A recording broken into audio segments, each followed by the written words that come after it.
صحت اور بیماری انسانی زندگی کے ساتھ ساتھ ہیں. انسان کی زندگی کے کوئی بھی 2 دن ایک جیسے نہیں ہوتے. آج اگر انسان خوش ہے تو کل اداس ہوگا. اگر آج وہ اپنے جسم میں قوت محسوس کر رہا ہے تو کل بیمار ہو سکتا ہے. انسان کے اوپر دن میں بھی کئی بار مختلف طرح کی کیفیات گزرتی ہیں. کبھی انسان روحانی طور پر، جذباتی طور پر بیمار ہوتا ہے اور کبھی انسان جسمانی طور پر بیمار ہو جاتا ہے. بیماری کی کیفیت صحت کی کیفیت سے مختلف ہوتی ہے اور ہر انسان اس کو محسوس کر سکتا ہے. ایسی صورت میں انسان کو دوا کے ساتھ ساتھ اللہ سبحانہ وتعالیٰ کی طرف رجوع کرنا چاہیے اور اپنے لیے خوب خوب دعائیں کرنی چاہیے. بعض اوقات بیمار خود اپنے لیے دعا نہیں کر سکتا تو بیمار کی عیادت کرنے والے اور بیمار کو دیکھنے والے، اس کے دوست، رشتہ دار، عزیز، اقربا اور ایون ہسپتال کا عملہ مریض کے لیے ایسی دعائیں پڑھ سکتا ہے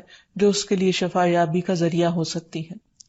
تو بات یہ ہے کہ انسان ہر حال میں اپنے رب کا محتاج ہے اور اسے اپنی ہر ضرورت کے لیے اپنے رب کی طرف رجوع کرنا چاہیے، اور خصوصاً قبولیت کے مواقع پر رات کا پچھلا پہر اس کے لیے بہت مناسب ہے، جب اللہ سبحانہ وتعالیٰ بندوں کو پکارتے ہیں کہ ہے کوئی جو مجھ سے دعا کرے تو میں اس کی دعا قبول کر لوں، ہے کوئی جو مجھ سے سوال کرے تو میں اس کو جواب دوں، ہے کوئی جو مجھ سے استغفار کرے تو میں اس کو بخش دوں. تو جب انسان بیمار ہو اور خصوصاً اگر ایسی بیماری کا شکار ہو کہ جس میں بظاہر شفا کی کوئی امید نہ ہو تو اسے اور بھی زیادہ خشوع و خضوع کے ساتھ اور ایسے اوقات میں اللہ تعالیٰ کی طرف رجوع کرنا چاہیے کہ جلد از جلد صحت یابی ہو سکے. اور اس سلسلے میں کبھی بھی انسان کو اللہ تعالیٰ سے مایوس نہیں ہونا چاہیے. پھر یہ بات یاد رہے کہ جب انسان دعا کرے تو اس سے پہلے اللہ سبحانہ وتعالیٰ کی تعریف کے کلمات کہنا نہ بھولے. تو آئیے آج ہم آپ کو دعا کرنے سے پہلے کچھ نئے کلمات بتائیں گے جو اللہ سبحانہ وتعالیٰ کی حمد و ثنا پر مبنی ہے. ربنا لک الحمد ملء السماوات والارض وملء ما شئت من شيء بعد اهل الثناء والمجد احق ما قال العبد وكلنا لك عبد اللهم لا مانع لما اعطيت ولا معطي لما منعت ولا ينفع ذا الجد منك الجد. اے ہمارے رب، تمام تعریفیں تیرے ہی لیے ہیں جن سے آسمان اور زمین بھر جائیں اور اس کے بعد جو تو چاہے وہ بھی اس سے بھر جائے. تو ہی تعریف اور بزرگی کے لائق ہے. بندے جو کہتے ہیں تو ان کا سب سے زیادہ حقدار تو ہے اور ہم سب تیرے بندے ہیں. اے اللہ، جسے تو عطا کرنا چاہے اس سے کوئی روک نہیں سکتا اور جسے تو نہ دینا چاہے اسے کوئی دے نہیں سکتا، اور کسی مرتبے والے کی بزرگی تیرے سامنے کوئی فائدہ نہیں دے سکتی. یعنی اللہ سبحانہ وتعالیٰ کے علاوہ کوئی بھی اور ایسا نہیں ہو سکتا جو انسان کی مشکل کو آسان کر سکے. تو آئیے اس کے ساتھ ہم دیکھتے ہیں کہ بیماری کے اسباب کیا ہوتے ہیں، بیماریاں کیوں آتی ہیں. سب سے پہلی بات تو یہ کہ بیماری اللہ کے اذن سے آتی ہے. جب تک اللہ سبحانہ وتعالیٰ کا اذن نہ ہو انسان پر کوئی کسی قسم کی مشکل آ نہیں سکتی. قرآن مجید میں آتا ہے ما اصاب من مصیبت الا باذن اللہ. جو بھی مصیبت آتی ہے وہ اللہ کے اذن سے آتی ہے اور وہ تقدیر کا حصہ ہوتی ہے، اور اس میں اللہ سبحانہ وتعالیٰ کی حکمت اور مشیت کار فرما ہوتی ہے. اور وہ کیا ہو سکتی ہے؟ مثلاً اللہ تعالیٰ کسی بندے کے ساتھ بھلائی کا ارادہ کرتے ہیں، اس کے گناہ معاف کرنا چاہتے ہیں، اس کو کسی خاص چیز کی سمجھ دینا چاہتے ہیں تو اسے تکلیف میں مبتلا کر دیتے ہیں. کیونکہ بعض اوقات انسان زندگی میں اتنا مصروف ہوتا ہے اپنے روزانہ کے روٹین کے کاموں میں کہ وہ ٹھہر کر، رک کر، خاموشی کے ساتھ وقفہ لیے بغیر کوئی ایسی بات سوچتا نہیں کہ جو اسے سوچنی چاہیے، جو اللہ تعالیٰ چاہتے ہیں کہ وہ سوچے. تو جب انسان بیمار ہو جاتا ہے تو ایک اور کنڈیشن میں آ جاتا ہے، وہ آرام کی کیفیت میں آ جاتا ہے. ایسی صورت میں انسان کو وہ باتیں بھی سوچنے کا موقع مل جاتا ہے جو عام طور پر وہ نہیں سوچتا. پھر اسی طرح ہمیں ہمارا دین یہ بھی بتاتا ہے کہ بعض اوقات انسان پر بیماری یا کوئی بھی تکلیف اس کے اپنے ہاتھوں کی کمائی سے آتی ہے، یعنی اس کا اپنا کوئی گناہ یا قصور ہوتا ہے جس کی بنا پر اسے وہ تکلیف پہنچتی ہے. قرآن مجید میں آتا ہے وَمَا أَصَابَكُم مِّن مُّصِيبَةٍ فَبِمَا كَسَبَتْ أَيْدِيكُمْ وَيَعْفُو عَن كَثِيرٍ. اور تمہیں جو بھی مصیبت پہنچی تو وہ اس وجہ سے ہے جو تمہارے ہاتھوں نے کمایا، اور وہ بہت سی چیزوں سے درگزر کر جاتا ہے. اسی طرح بعض اوقات انسان کی بیماریاں اس کے کسی گناہ کا نتیجہ ہوتی ہیں۔ عمر رضی اللہ عنہ نے جب عباس رضی اللہ عنہ سے بارش کی دعا کرنے کے لیے کہا تو انہوں نے کہا، اے اللہ، بے شک مصیبتیں گناہوں کی وجہ سے ہی نازل ہوتی ہیں اور انہیں صرف توبہ ہٹا سکتی ہے۔ پھر اسی طرح ایک اور روایت میں آتا ہے، رسول اللہ صلی اللہ علیہ وسلم نے فرمایا، جب بھی کسی رگ یا آنکھ کو نقصان پہنچتا ہے تو وہ کسی نہ کسی گناہ کی وجہ سے ہوتا ہے، لیکن جو تکالیف اللہ تعالیٰ ویسے ہی ٹالتا رہتا ہے وہ کہیں زیادہ ہو جاتی ہیں۔ پھر اسی طرح بعض بیماریاں انسانوں کے اعلانیہ گناہوں کی وجہ سے بھی ہوتی ہیں، جیسے کہ ایک حدیث میں آتا ہے، جب کسی قوم میں بدکاری عام ہو جاتی ہے اور وہ اعلانیہ اس کا ارتکاب کرتے ہیں تو ان میں طاعون اور ایسی مختلف بیماریاں پھیل جاتی ہیں جو کہ ان سے پہلے گزرے ہوئے لوگوں میں نہ تھی۔ ابو امامہ باہلی سے روایت ہے کہ نبی صلی اللہ علیہ وسلم نے فرمایا، جس بندے کو بھی بیماری سے پچھاڑ دیا گیا ہو تو اللہ تعالیٰ اسے جب بیماری سے اٹھاتا ہے تو وہ پاک ہوتا ہے۔ تو یہ ایک حقیقت ہے کہ انسان کے گناہ اس کے لیے مشکلات کا سبب بنتے ہیں۔ امام ابن القیم الجوزیہ لکھتے ہیں، ان کی ایک مشہور کتاب ہے الداء والدواء، بیماریاں اور علاج، اس میں وہ کہتے ہیں کہ کوئی بھی گناہ ایسا نہیں کہ جس کے اثرات نہ ہوں۔ انسان سے چھوٹی یا بڑی جو بھی کوئی غلطی صادر ہوتی ہے اس کے نتیجے میں کچھ نہ کچھ اثرات اس کی زندگی پر ضرور پڑتے ہیں۔ ہاں اگر اللہ تعالیٰ معاف کر دے تو وہ اور بات ہے، ورنہ ہر گناہ کی ایک تاثیر ہوتی ہے، اور ان تاثیرات میں سے ایک چیز یہ ہے کہ انسان مختلف قسم کی بیماریوں میں مبتلا ہو جاتا ہے۔ اسی لیے ہم دیکھتے ہیں کہ جب انسان بیماری میں مبتلا ہوتا ہے تو اللہ تعالیٰ اس بیماری کو اس کے گناہوں کا کفارہ بنا دیتے ہیں۔ جیسے حدیث میں آتا ہے کہ جس مسلمان کو کانٹا چبھے یا اس سے زیادہ کوئی تکلیف پہنچتی ہے تو اللہ تعالیٰ اس کے ذریعے اس کے گناہوں کو اس طرح دور کر دیتا ہے جس طرح درخت سے اس کے پتے جھڑتے ہیں۔ تو اس سے ہمیں یہ پتہ چلتا ہے کہ بیماریوں کے آنے کے مختلف اسباب ہوتے ہیں۔ بیماری بہرحال جس بھی وجہ سے آئے، لیکن اصل چیز دیکھنے کی یہ ہے کہ مومن کا رویہ کیا ہے۔ مومن کو اگر کوئی کانٹا بھی چبھتا ہے تو وہ اس پر صبر کرتا ہے۔ اس لیے بیماری یا تکلیف کے آنے پر انسان کو اللہ سے راضی رہنا چاہیے، شکوہ نہیں کرنا چاہیے،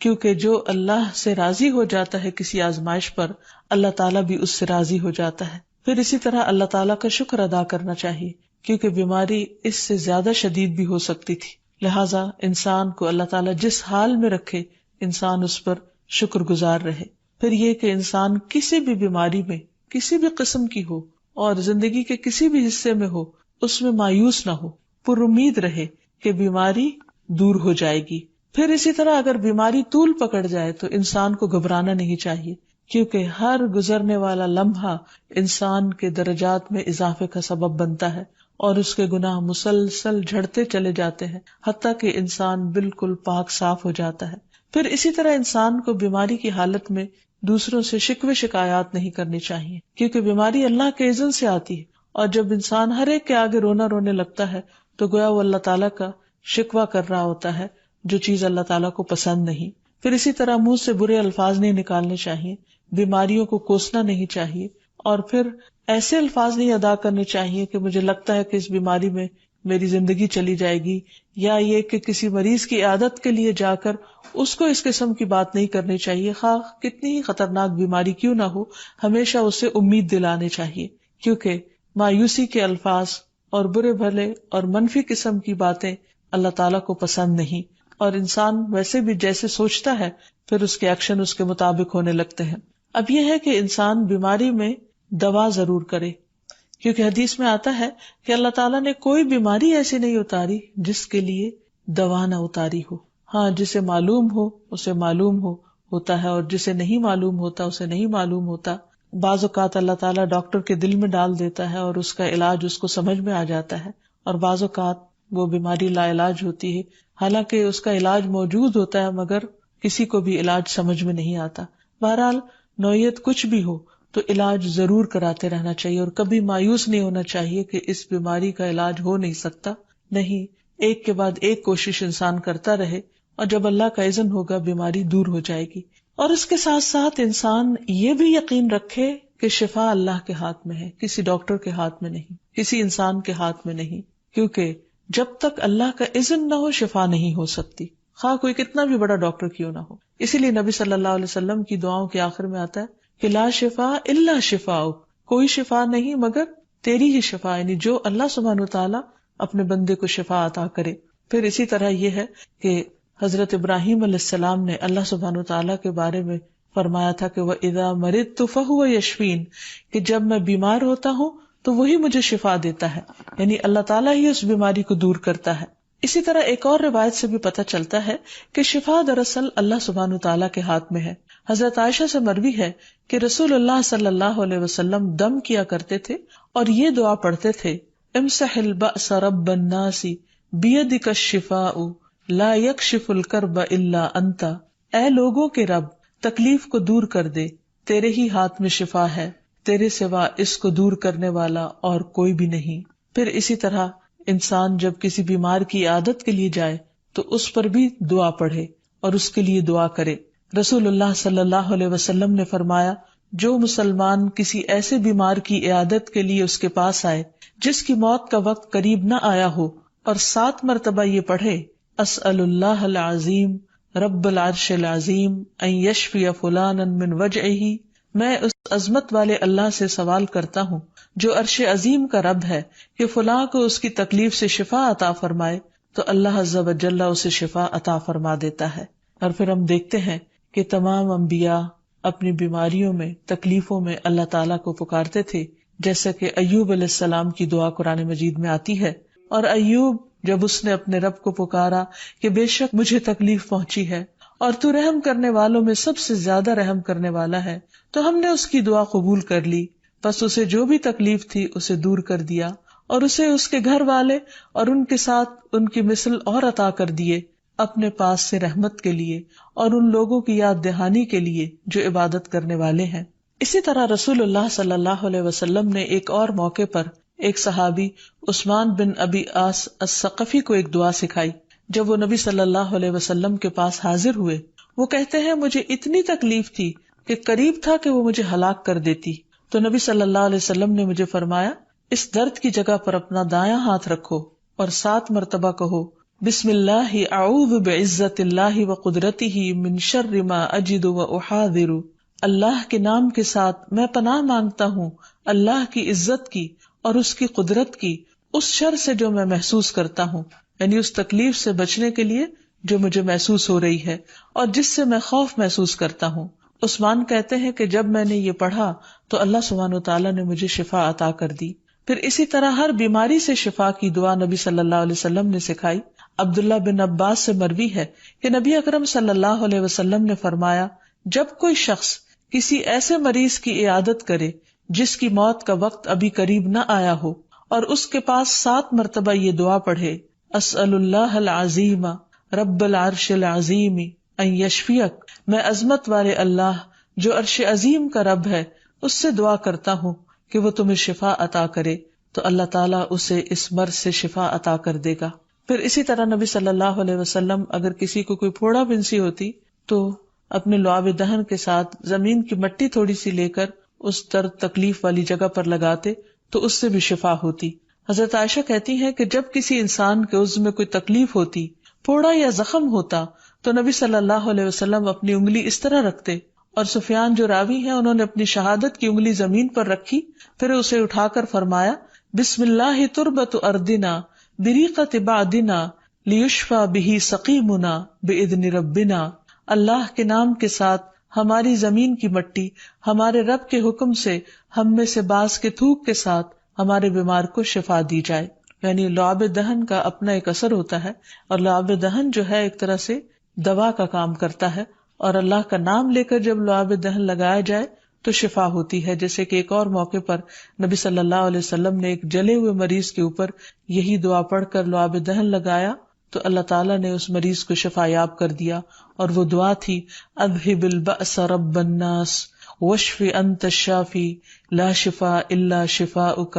شفاء لا یغادر سقما. پھر اسی طرح ایک موقع پر ایک قبیلے کے سردار کو جب بچھو نے کاٹ لیا اور اس کے جسم میں زہر پھیل گیا تو ایک صحابی نے سورۃ الفاتحہ پڑھ کر اس پر دم کیا تو اس سے اس کو شفا ہو گئی. اور یہ بات جب نبی صلی اللہ علیہ وسلم کو بتائی گئی تو آپ اس پر خوش ہوئے اور سورۃ فاتحہ سب لوگوں کو آتی ہے، اسی لیے اس کا نام سورۃ الشفا بھی ہے، کیونکہ یہ بیماری میں بطور علاج پڑھی جاتی ہے مریض پر. مریض خود بھی پڑھ سکتا ہے اور اس کے اٹینڈنٹس بھی اس پر پڑھ سکتے ہیں. حضرت علی رضی اللہ تعالیٰ عنہ کہتے ہیں کہ نبی صلی اللہ علیہ وسلم کو بچھو نے ڈس لیا اور آپ نماز پڑھ رہے تھے. جب آپ نماز سے فارغ ہوئے تو آپ نے فرمایا اللہ تعالیٰ بچھو پر لعنت کرے، یہ نہ نمازی کو چھوڑتا ہے نہ کسی اور کو. پھر آپ نے پانی اور نمک منگوایا، آپ اس پر ملتے جا رہے تھے اور یہ صورتیں پڑھ رہے تھے، قل یا ایھا الکافرون وقل اعوذ برب الفلق اور قل اعوذ برب الناس. تو یہ بھی ایسے مواقع پر پڑھی جا سکتی ہیں. پھر اسی طرح یہ ہے کہ اگر کسی بھی دوا یا دعا سے مریض صحت یاب نہ ہو رہا ہو، اس کی تکلیف کم نہ ہو رہی ہو، تو بھی موت نہیں مانگنی چاہیے، کیونکہ مومن کے لیے زندگی ایک بہت بڑی نعمت ہے. وہ جس بھی حال میں گزرے، بہرحال وہ اسے آخرت کمانے کا ذریعہ بنا سکتا ہے. یعنی اگر وہ تکلیف میں اس کی زندگی گزر رہی ہے اور اس پر وہ صبر کر رہا ہے اور اللہ کو یاد کر رہا ہے، تو اس کے بے پناہ درجات بلند ہونے کا ذریعہ ہے. یعنی یہ بیماری اس کے لیے بلندی درجات کا ذریعہ بن جاتی ہے. اس لیے کبھی بھی موت نہیں مانگنی چاہیے. ہاں اگر تکلیف حد سے بڑھ جائے تو انسان یہ دعا مانگ سکتا ہے، اللہم احینی ما کانت الحیات خیرا لی وتوفنی اذا کانت الوفات خیرا لی. اے اللہ، جب تک میرے لیے زندگی بہتر ہو مجھے زندہ رکھ، اور جب میرے لیے وفات بہتر ہو تو مجھے وفات دے دے. تو اللہ تعالیٰ سے دعا ہے کہ اللہ تعالیٰ تمام بیماروں کو صحت اور شفا عطا فرمائے، اور ہمیں بیماری اور آزمائش کے موقع پر اپنی طرف رجوع کرنے کی توفیق دے، اور ہر طرح کے شرک اور ایسے کاموں سے بچائے جو اس کو ناراض کرنے والے. وآخر دعوانا ان الحمد للہ رب العالمین. السلام علیکم ورحمۃ اللہ وبرکاتہ.